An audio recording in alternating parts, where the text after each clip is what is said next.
బాలు విషయంలో తాను చేసిన తప్పుని తాగిన మత్తులో బయట పెట్టిన మనోజ్. అసలు ఇదంతా ఎలా జరిగిందనేది వీడియోని స్కిప్ చేయకుండా చివరి వరకు చూడండి. గుండె నిండా గుడిగంటలు అప్కమింగ్ ఎపిసోడ్స్లో ఏం జరగబోతుందో ముందుగా తెలుసుకోవాలి అనుకుంటే కింద కనిపిస్తున్న హైప్ బటన్ మీద క్లిక్ చేసి వీడియోని లైక్ చేసి ఛానల్ని సబ్స్క్రైబ్ చేసుకుని పక్కనే ఉన్న బెల్ సింబల్లో ఆల్ పై క్లిక్ చేయండి. రోహిణి మనోజ్ ఇద్దరు మళ్ళీ కలవాలని మీరు కూడా కోరుకుంటే కామెంట్లో ఎస్ అని టైప్ చేయండి. ఇంకా ప్రభావతి తన కోపాన్నంతా కూడా కామాక్షి మీద చూపించడం మొదలు పెడుతుంది. అసలు కామాక్షి వల్లే రోహిణి తనకు పరిచయం అయిందని, రోహిణి చేతిలో మోసపోవడానికి కారణం కామాక్షి అని ఇంకా ప్రభావతి అయితే వచ్చేసి కామాక్షి వాళ్ళ ఇంట్లోనే ఉండిపోతుంది. ఇంటికి వెళ్ళలేను, ఇంటికి వెళ్తే ఆ బాలు మీనా నన్ను మామూలుగా ఆడుకోరు, ఇన్ని రోజులు రోహిణి కోటేశ్వరరాలని ఓతగా ఎక్కువగా చెప్పాను కదా, దాని గురించి వాళ్ళు నన్ను అస్సలు వదిలిపెట్టరు అంటూ ప్రభావతి కాస్త ఇక్కడే ఉండిపోతుంది. ఇంకా మీనాకు ఫోన్ చేసి ఇక్కడ విషయం అంతా చెప్తుంది. ఇంకా ఇది ఇలా ఉంటే బాలు మనోజ్ మాత్రం చాలా బాధపడతాడు. తన భార్య తనకు అబద్ధం చెప్పిందని, మోసం చేసిందని 1కి 10 సార్లు మణికంఠతో చెప్పి ఇంకా తాగుతూనే ఉంటాడు. ఎప్పుడూ తాగని వాడు మొదటిసారి తాగడంతో ఇంకా డైరెక్ట్గా అందులో వాటర్ కూడా కలపకుండానే తాగేసేసరికి బాగా మత్తెక్కేస్తుంది. ఎక్కేసి నా భార్య నన్ను మోసం చేసింది, అబద్ధం చెప్పింది అంటూ 1కి 10 సార్లు చెప్పి మణికంఠకు సైతం ఇంకా చిరాకు అనిపించి రాబ్రో అంటూ బలవంతంగా తీసుకొస్తాడు. ఇంకా వీళ్ళిద్దరూ వస్తూ ఉండగా మధ్యదారిలో ట్రాఫిక్ పోలీసులు అయితే ఆపుతారు. ట్రాఫిక్ పోలీసులు ఆపి ఇంకా అటు నుంచి అటే బాగా న్యూసెన్స్ చేస్తాడు. ఎందుకంటే వీడిని మనోజ్ని ఇంటికి తీసుకువెళ్ళాలి అన్న ఉద్దేశంతోనే మణికంఠ అసలు మందే ముట్టుకోడు. ఇంకా వాళ్ళు చెక్ చేసేసరికి తాగలేదు, సరే వెళ్ళండి అని చెప్తే వెళ్ళొచ్చు కదా, మనోజ్ తాగిన మత్తులో నా ఫ్రెండ్ని ఎందుకు అవమానించారు అంటూ గొడవ మొదలు పెడతాడు. అక్కడే అరుణ్ కూడా ఉంటాడు. అసలే అరుణ్కి టెంపర్ ఎక్కువ, మామూలుడా అప్పటికీ 4-5 సార్లు వెళ్ళండి బ్రో వెళ్ళండి అంటూ పంపిస్తాడు. అయినా సరే మనోజ్ తాగిన మత్తులో వెళ్తాడా? ఎంతకీ మాట వినకపోవడంతో ఈ మత్తు దిగేంత వరకు మరీ న్యూసెన్స్ ఎక్కువవుతుంది. ఇప్పుడు ఇలాగే వెళ్తే ఏదైనా జరుగుతుంది, ముందు కేసు పెట్టి న్యూసెన్స్ కేసు జైలు స్టేషన్కి తీసుకువెళ్ళండి అనేసరికి సార్ ప్లీజ్ సార్ అంటూ ఎంత బ్రతిమాలినా కానీ మనోజ్ని మాత్రం పోలీస్ స్టేషన్కి తీసుకువెళ్ళిపోతారు. ఇంకా మణికంఠకు ఏం చేయాలో అర్థం కాక ఆలోచిస్తూ ఉంటాడు. ఇంకా వెంటనే ఈ విషయానికి బాలు బ్రోకి చెప్పాలి అని వెంటనే గబగబా ఇంటికి వస్తాడు. వచ్చేటప్పటికి అప్పటికే బాలు ఇటు సత్యం ఇద్దరు భోజనం చేస్తారు. అంటే సత్యం తినాలని అనుకోడు, కానీ టాబ్లెట్స్ వేసుకోవాలి కదా మామయ్య తినండి అని చెప్పి బలవంత పెట్టడంతో బాలుని ఇటు సత్యం ఇద్దరు భోజనం చేస్తూ ఉంటారు. ఈలోపు గబగబా వస్తాడు. బాలు బ్రో అని చెప్పాను కానీ ఏమైంది, ఏం జరిగింది అని చెప్పాను కానీ మీ అన్నయ్య అనేసరికి మా అన్నయ్యకి ఏమైంది, పోలీసులు అరెస్ట్ చేశారనగానే అరెస్ట్ చేశారా, అసలు ఏం జరిగింది చెప్పు అనగానే మొత్తం విషయం చెప్తాడు. చెప్పేసేసరికి సరే పద నాన్న వెళ్దాము అని ఇంకా బాలు ఇటు సత్యం ఇద్దరు కూడా పోలీస్ స్టేషన్కి వెళ్తారు. అప్పటికే మనోజ్కి షర్ట్ కూడా ఇప్పేసి ఒక చోట కింద కూర్చోబెడతారు. ఏసీ లేదా, కుర్చీ లేదా, అది లేదా, ఇది లేదా అంటూ మాట్లాడడం. నా భార్య రోహిణిని మీరు రోడ్డు మీదే వదిలేశారు, నా భార్య నాకు అబద్ధం చెప్పింది అంటూ ఇంకా ఇదే పాఠం మొదలు పెడుతూ ఇంక మాట్లాడుతూనే ఉంటాడు మనోజ్ అయితే. ఇంకా గబగబా బాలు ఇటు సత్యం ఇద్దరు పోలీస్ స్టేషన్కి వెళ్తారు. వెళ్ళేసరికి ఎందుకయ్యా అలా వాగుతూ ఉంటావు, నీ భార్య ఒక్కతే నీకు అబద్ధం చెప్పిందా, అందరూ అబద్ధాలే చెప్తారయ్యా, వదిలేసి దాని గురించి నువ్వు ఆలోచిస్తూ ఉంటే ఇలానే మాట్లాడుతూనే ఉంటావు. ఇంకా షర్ట్ ఈలోపు సత్యం వాళ్ళు వచ్చారు కదా, కానిస్టేబుల్ కాస్త షర్ట్ ఇచ్చేసరికి సత్యమే మనోజ్కి షర్ట్ తొడుగుతాడు. షర్ట్ తొడిగేసరికి ఈలోపు ఇన్స్పెక్టర్ దగ్గరికి వెళ్తాడు. నమస్కారం సార్ అని చెప్పాను కానీ ఏంటి ఇలా వచ్చారు, ఏమైంది అని చెప్పాను కానీ సార్ మా అన్నయ్య అని చెప్పాను కానీ ఎవరు తీసుకొచ్చారు అనేసరికి అరుణ్ సార్ అని చెప్పాను కానీ రోడ్డు మీద తాగి న్యూసెన్స్ చేస్తుంటే తీసుకొచ్చారు అనగానే చూసుకోవాలి కదయ్యా, ఆ మనిషి తాగలేదంట అయినా సరే న్యూసెన్స్ చేస్తున్నాడు, సరే ఏదో బాధలో ఉండి తాగుంటాడు, తీసుకువెళ్ళండి జాగ్రత్తగా చూసుకోండి అని చెప్పనేసరికి సరేనని చెప్పి ఇంకా ఇంటికి తీసుకొస్తారు. ఇంటికి తీసుకొచ్చేసరికి మనోజు ఇంటికి ఫుల్లుగా తాగొచ్చాడు అన్న విషయం ప్రభావతికి ఫోన్ చేసి చెప్తుంది మీనా. ఫోన్ చేసి అంటే కామాక్షికి చెప్పడంతో కామాక్షి ప్రభావతికి చెప్పేసరికి, ఏంటి నా కొడుకు తాగాడా? అసలు వాడికి తాగుడు అలవాటే లేడు.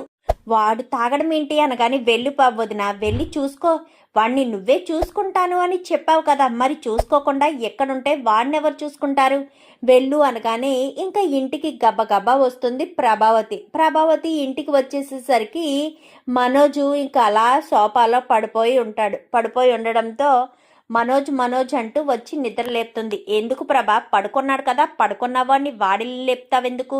వాడసలే బాధలో తాగేసి ఉన్నాడు. అయినా నువ్వు తప్పు చేసావు ప్రభా. రోహిణిని ఇంటి నుంచి బయటకు గెంటేసి తప్పు చేశావు. తను అబద్ధమే చెప్పుండొచ్చు, క్షమించాలి, లేదా ఏదైనా పనిష్మెంట్ ఇవ్వాలి, అంతే తప్ప భార్యాభర్తలిద్దరినీ దూరం చేయడం ఏంటి? అసలు వాళ్ళిద్దరినీ దూరం చేసే హక్కు అధికారం నీకెక్కడిది?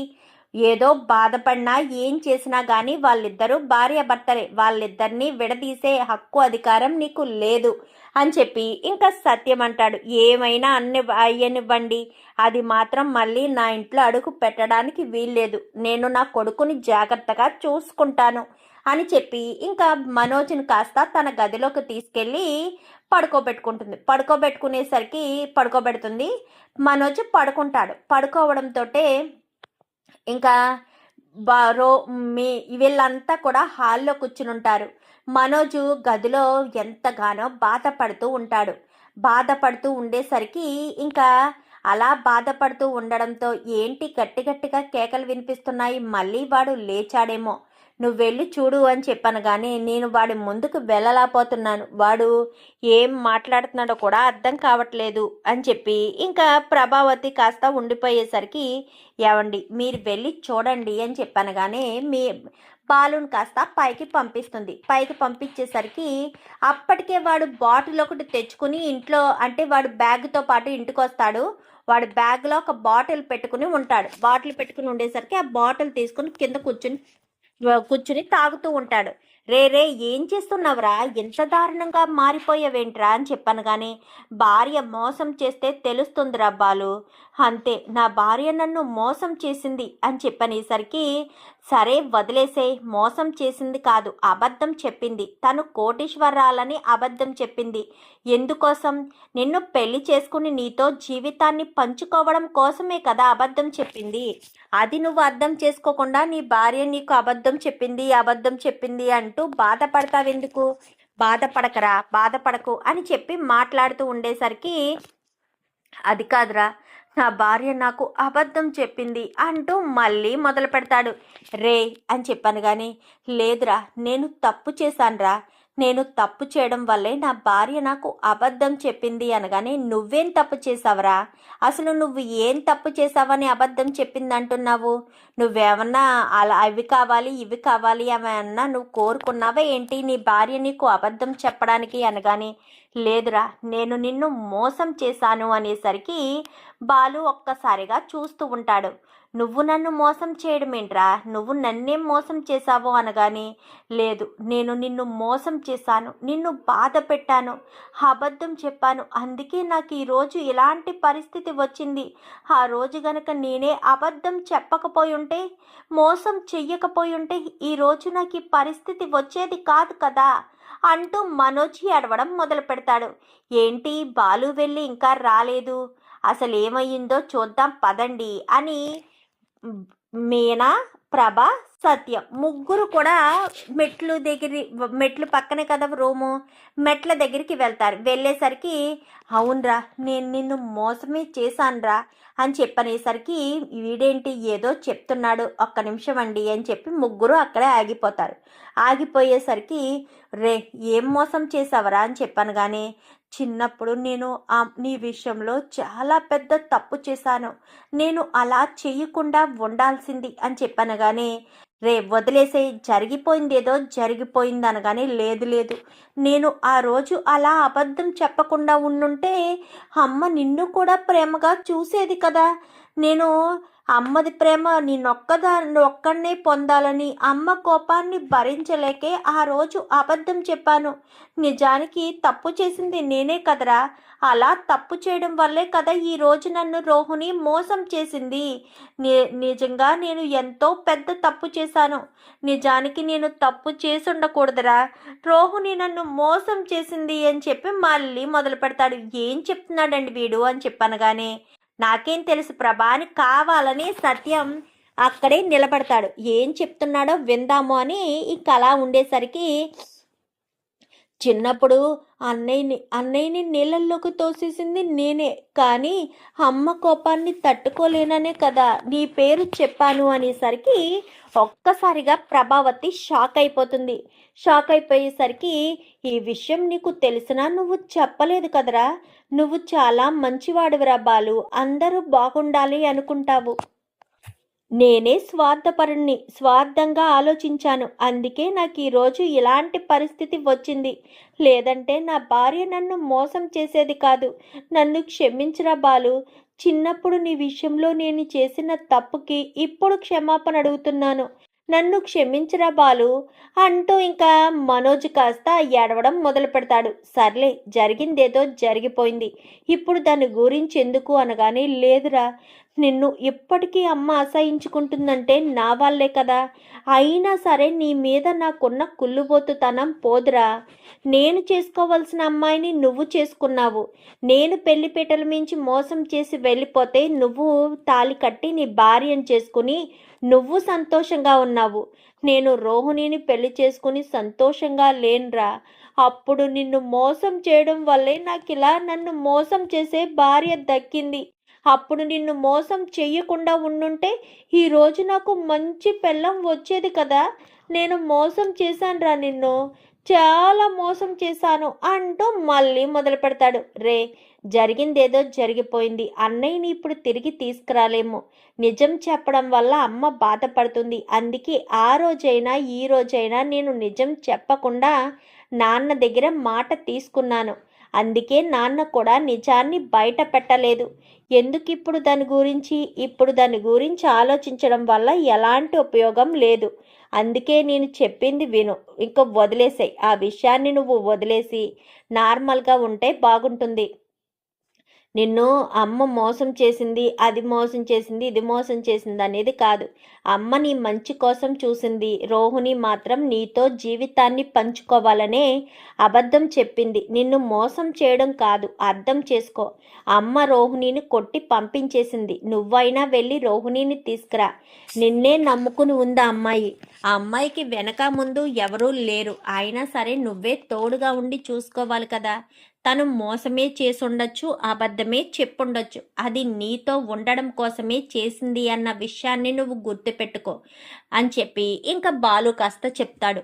లేదురా, రోహిణి నన్ను మోసం చేసింది అంటూ మాట్లాడేసరికి, ఇంకా ఆపుతావా? ఇంకా ఆపే. నువ్వు చిన్నప్పుడు అబద్ధం చెప్పింది నిజమే, రోహిణి నిన్ను మోసం చేసింది నిజమే, వదిలేసేయి అని చెప్పనేసరికి ఈలోపు ప్రభావతి, సత్యం, మీనా ముగ్గురు ఎంట్రీ ఇస్తారు. ఏంట్రా నువ్వనేది అని చెప్పాను. అమ్మా ఇడే తప్పు చేయలేదమ్మా. అన్నయ్య విషయంలో నేనే తప్పు చేశానమ్మా. ఈడే తప్పు చేయలేదు. రే, వదిలేసేయని చెప్తున్నాను కదా. ఉండరా నువ్వు. నేను అప్పుడు నీ విషయంలో ఎంత పెద్ద తప్పు చేశానో ఇప్పుడు నాకు అర్థమవుతుంది. నన్ను క్షమించమ్మా, నన్ను క్షమించు. రోహిణి నాకు అబద్ధం చెప్పిందమ్మా అంటూ ఇంకా మొత్తం చెప్పి తాగి అక్కడే పడిపోతాడు. పడిపోయేసరికి ఇంకా ప్రభావతి కోపంగా కిందకు వచ్చేస్తుంది. ఏంటి నాకు అబద్ధం చెప్పారా అని ప్రభావతి సత్యాన్ని నిలదీస్తుంది. అది ప్రభా అని చెప్పాను కానీ, చెప్పండి, మన పెద్ద కొడుకు చనిపోవడానికి కారణం ఎవరు? బాలునా, మనోజా? చెప్పండి, మీకంతా తెలుసంట కదా. అందుకేనా మీరు బాలు మీద అంత ప్రేమ పెంచుకున్నారు? వాడికి తల్లి ప్రేమ దూరమైనా తండ్రి ప్రేమైనా దక్కాలి అని వాడిని మీరు అంత ప్రేమగా చూసుకున్నారు. చెప్పండి అని చెప్పాను కానీ, అవును ప్రభా, ఇప్పుడు ఏంటి? అవును, మన పెద్ద కొడుకు ప్రాణాలు పోవడానికి బాలుగాడు కాదు కారణం, మనోజే. ఎందుకంటే మనోజే వాడిని నీళ్ళల్లోకి తోసేసింది. బాలు కాపాడడానికి ప్రయత్నం చేశాడే గాని వాడి ప్రాణాలు పోవడానికి కాదు. వాడు చిన్న పిల్లవాడిగా ఉండడం వల్లే ఆ ప్రయత్నాన్ని ఆపలేకపోయాడు. వాడు నీళ్ళల్లోకి వెళ్ళిపోతుంటే కాపాడలేక పోయాడు. కానీ ఆ విషయాన్ని మనోజు అబద్ధంగా మార్చి వాడే తోసేశాడు అన్నట్టు చెప్పాడు. అప్పుడు వాడి మీద నువ్వు పెంచుకున్నావు కోపాన్ని. జైలుకి వెళ్ళి నేను నిలదీసి అడిగితే అప్పుడు వాడు నిజం చెప్పి నా దగ్గర మాట తీసుకున్నాడు. అమ్మకు నేను ముందు నుంచి ఇష్టం లేదు నాన్న. ఇప్పుడు నేనే ఆ పని చేశాను అంటే ఆ ఇష్టం ఏమీ పెద్ద తేడా ఏమీ ఆ కష్టం ఏమీ తేడా ఉండదు. ఎప్పుడూ ఇష్టం లేకుండా ద్వేషంగానే ఉంది కాబట్టి సరిపోతుంది. అదే ఇప్పుడు మనోజ్ అన్నయ్య కూడా అలాగే చేశాడు అన్న విషయం అమ్మకు తెలిసిందే అనుకో, అమ్మ అన్నయ్యను కూడా దూరం పెడుతుంది. అప్పుడు అమ్మకు చాలా బాధ కలుగుతుంది. అందుకే నాన్న ఇప్పుడు అబద్ధం చెప్పడం వల్ల ఏ నష్టం లేదు, వదిలేసేయండి నాన్న అని చెప్పి మాట్లాడేసరికి ఇంకా ఏం మాట్లాడాలో కూడా అర్థం కాక ప్రభావతి అక్కడే నేల మీద కూర్చుని ఏడుస్తూ ఉంటుంది. అత్తయ్య బాధపడకండి అత్తయ్య, బాధపడకండి అని చెప్పి ఇంకా మీనా ఎంతగా ఓదార్చినా కానీ బాలు అలా నిలబడిపోయేసరికి ప్రభావతి కింద కూర్చుని బాలు వంక చూస్తుంది. ఈ తల్లి మీద నీకు కోపం చాలా ఉండుంటుంది కదా అనగానే, అమ్మ మీద కోపం పెంచుకుంటారమ్మా, నాకు నువ్వంటే చాలా ఇష్టం. నువ్వు నాకు ప్రేమ పంచకపోయినా సరే ఏదో రకంగా నువ్వు నాతో మాట్లాడితే చాలు అనుకున్నాను. నువ్వు నాతో ఉంటే చాలు అనుకున్నాను. నీ ప్రేమ నాకు దక్కితే చాలు అనుకున్నాను. ప్రతిరోజు ప్రతి క్షణం నీతో ఏదో రకంగా గొడవ పడడానికో లేక నీతో మాట్లాడడానికో కోపంలో అయినా సరే నువ్వు నాతో మాట్లాడతావు కదా. కొట్టిన విషయంలో అయినా సరే నీ చేతి స్పర్శ నాకు తగులుతుంది కదా. ఈ రకంగానే ఆలోచించానమ్మా నేను అని చెప్పి ఇంకా బాలు కాస్త చెప్పేసేసరికి ఇంకా ఒక్కసారిగా ప్రభావతి గుండెంతా చెరువైపోయి ఇంకా ఏడవడం మొదలు పెడుతుంది.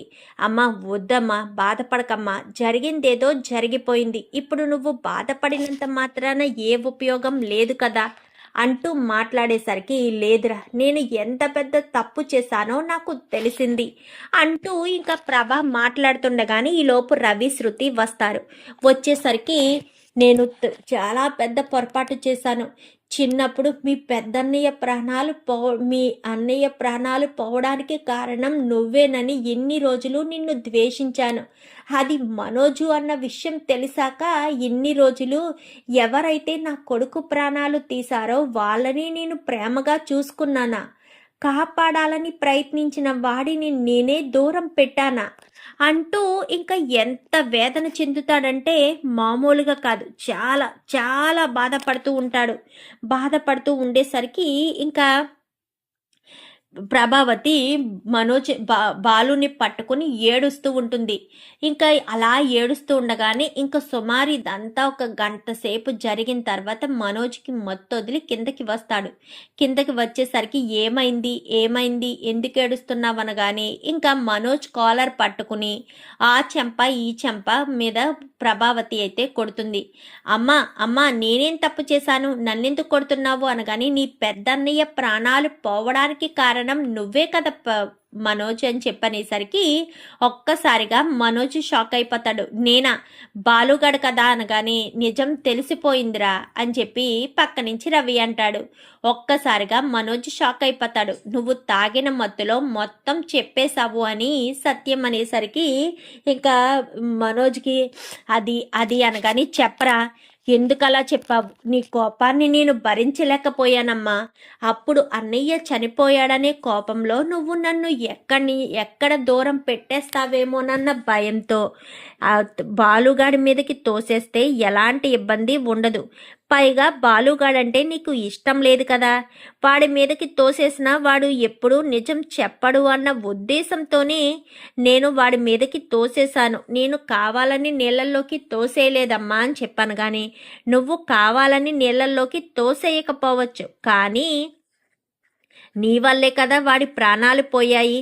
అసలు వాడికి ఇష్టం లేకుండా నువ్వు నీళ్ళల్లోకి తొయ్యాల్సిన పనే ఉంది. నువ్వు చేసిన తప్పుకి గత 20 సంవత్సరాలుగా బాలుగాడే ఎంతో క్షోభను అనుభవిస్తున్నాడు. తల్లి ప్రేమ కోసం తల్లడిల్లిపోతున్నాడు. ఇంతెలా వాడిని బాధ పెట్టావు? ఇంత బాధ పెట్టి ఇంత ద్రోహం చేస్తావా? వాడు నీ సొంత తమ్ముడే కదా. సొంత తమ్ముడని కూడా నువ్వు ఆలోచించలేదా? నీది స్వార్థ బుద్ధిరా. అందుకే నీ భార్య నిన్ను ఎలా మోసం చేసింది. నువ్వు తనని ఇష్టపడితేనే కదా నేను నీకు ఇచ్చి పెళ్లి చేశాను. అందుకే నిన్నది అబద్ధాలు చెప్పి మోసం చేస్తూ వచ్చింది. ఇంట్లో వాళ్ళని ఎవరిని కూడా మనుషుల్లా చూడలేదు. అందరినీ నీ స్వార్థానికి వాడుకున్నావు. ఏమైతే అవి. మీనా బంగారం అమ్ముకున్నావు. ఇంట్లో పెద్దోడివి చిన్నోడివి వీళ్ళిద్దరి డబ్బు కూడా నువ్వే స్వార్థానికి వాడుకున్నావు. అందుకే నీ భార్య నిన్ను మోసం చేసి వెళ్ళిపోయిందిరా అని చెప్పనేసరికి, ప్రభా నువ్వేం మాట్లాడుతున్నావో నీకు అర్థమవుతుందా? ఇంకా కోపంలో నువ్వు పిచ్చి పిచ్చిగా మాట్లాడకు అని చెప్పనేసరికి ఇంకా బాలుని ఏడ్చుకుంటూ ప్రభావతి హత్తుకుంటుంది. ఇంకా మనోజ్ అలా నిలబడిపోతాడు. ఏమైంది రవి అని చెప్పనేసరికి, చిన్నప్పుడు మా అన్నయ్య చనిపోయాడు. మా అన్నయ్యని నీళ్ళల్లోకి తోసేసింది బాలు అని అప్పుడు మనోజ్ చెప్పాడు. బాలు కాదు అన్న విషయం ఇప్పుడు బయటపడినట్టుంది. అందుకే అమ్మ నిజం తెలుసుకుని బాలు అన్నయ్యని దగ్గరికి తీసుకుంటున్నట్టుంది అనగానే, ఏంటి మీ పెద్దన్నయ్య ఎంత పెద్ద అబద్ధం చెప్పాడా? ఒక్క మనిషి ప్రాణాలు తీసేసి ఆ నేరం బాలు మీదకి నెట్టేశాడా? అందుకే మీ అన్నయ్యకి ఇలాంటి గతి పట్టింది అనేసరికి, శృతి నువ్వు మాట అనకే, కొంచెం సైలెంట్గా ఉండు. వాళ్ళు ఏదో అనుకుంటున్నారు కదా, మనం ప్రేక్షకుల్లా చూడడం తప్ప మనం ఏమీ చేయకూడదు, అర్థమవుతుందా? సైలెంట్గా ఉండు అని చెప్పి మాట్లాడేసరికి ఇంకా శృతి కాస్త సైలెంట్ అయిపోతుంది. ఇంకా ప్రభావతి బాలుని హత్తుకుని మీనాని కూడా పిలుస్తుంది. మీనాని కూడా పిలిచి, నన్ను క్షమించు మీనా, నిన్ను ఈడి భార్యగా రావడం వల్లే నిన్ను నేను ఎప్పుడు కోడలుగా కాదు ఒక మనిషిలా కూడా చూడలేదు. ఎన్నో మాటలన్నాను, కానీ నువ్వు ఏది మనసులో పెట్టుకోకుండా నాకు ఏదైనా చిన్న కష్టం చిన్న బాధ వచ్చేసరికి తల్లడిల్లిపోయేదానివి. నిజంగా అసలైన కోడలంటే నువ్వే. శృతి నోట్లో మనసులో ఏమీ దాచుకోకుండా బయటికి చెప్పేస్తూ ఉంటుంది. అది నిజంగాను కోడళ్ళంటే మీరే. నన్ను ప్రతి క్షణం మోసం చేస్తూ వచ్చింది ఆ రోహిణి. ఎంత మోసం ఎంత ద్రోహం చేస్తుందని కలలో కూడా అనుకోలేదు అంటూ ఇంకా ప్రభావతి కాస్త చాలా బాధపడుతూ ఇంకా చాలా ఏడుస్తూ మీనాని బాలుని దగ్గరికి తీసుకుంటుంది. ఇదంతా కూడా చూసిన మనోజ్ అయితే షాక్ అయిపోతాడు. అంటే ఇంక అమ్మ నా మీద ప్రేమ చూపించదా? అమ్మ నన్ను ఇంకా దగ్గరికి తీసుకోదా? రోహిణి నాకు దూరం అయిపోయిన బాధ నాకు ఉంది. ఆ బాధ నాకు ఉంటే నేను ఇంకా ఈ బాధలో నేను ఏం చేస్తాను?